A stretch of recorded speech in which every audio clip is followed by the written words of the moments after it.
त्यांनी ते ज्येष्ठ नेते आहेत, ते महत्त्वाचे नेते आहेत, ते या देशाचे संरक्षण मंत्री होते, त्यांच्या बोलण्याला महत्त्व आहे. त्यांनी इतर कोणाची पर्वा न करता त्यांनी परखडपणे आपलं मत मांडलं पाहिजे. पण राऊतसाहेब, कालपासून तुम्ही जे ट्विट करता ती सूचक ट्विट आहे. काल पंतप्रधानांच्या भाषणाआधी केलेलं ट्विट आणि तो फोटो, आणि आज सकाळी तुम्ही वाघाचं कातडं आणि लांडगा असं केलेलं ट्विट, काय सुचवायचं काय आहे? या लोकांच्या भावना आहेत आणि मोदींच्या भक्तांच्या भावना या आहेत. अंधभक्तांचं मला माहीत नाही, पण भक्तांच्या भावना याच आहेत की मोदींनी बुच लावला म्हणून देशाचा. रावसाहेब, महाराष्ट्रातले काही विषय आहेत.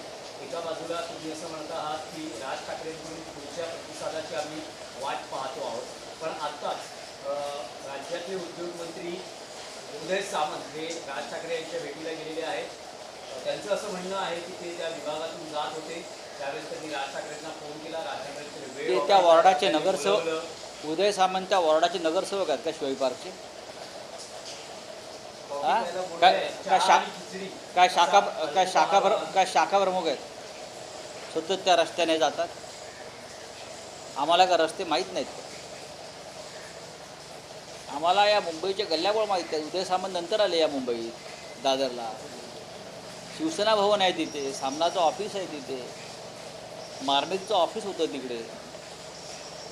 बरं, रस्ते आम्हाला माहिती आहेत, जास्त माहिती आहे. आणि उत्तम खिचडी प्रकाशमध्ये मिळते किंवा आस्वादमध्ये मिळते. रावसाहेब, हे जरी असलं तरी दोन राजकीय नेते भेटतात. एका बाजूला उदय सामंत हे राजकीय नेते नाहीत.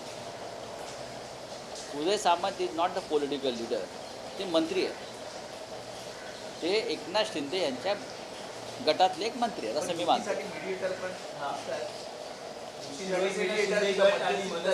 नाही, बघा, मी त्याच्या संदर्भात काही बोलणार नाही.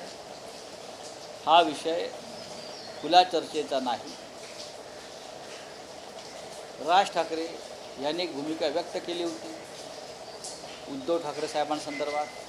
आम्ही त्यांना सकारात्मक प्रतिसाद दिला. त्याच्यावर आम्ही त्यांच्याकडून दुसऱ्या प्रतिसादाची वाट पाहत आहोत. आम्ही शांत आहोत. पण त्यांची जी काही नेते मंडळी आहेत किंवा त्यांच्या पक्षात आम्ही राज ठाकरेंना मानतो.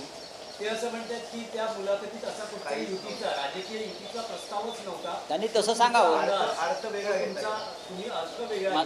सन्माननीय राज ठाकरे यांनी तसं सांगावं. त्यांनी सांगावं ना तसं. आम्ही लोकभावनेचा आदर केला, आम्ही प्रतिसाद. आतापर्यंत आमच्यावरती आरोप होत होते की तुम्हाला हे एकत्र येणं नको आहे, दोन भावांचं किंवा ठाकरे कुटुंबाचं. आता आमचं मन खुलं आहे.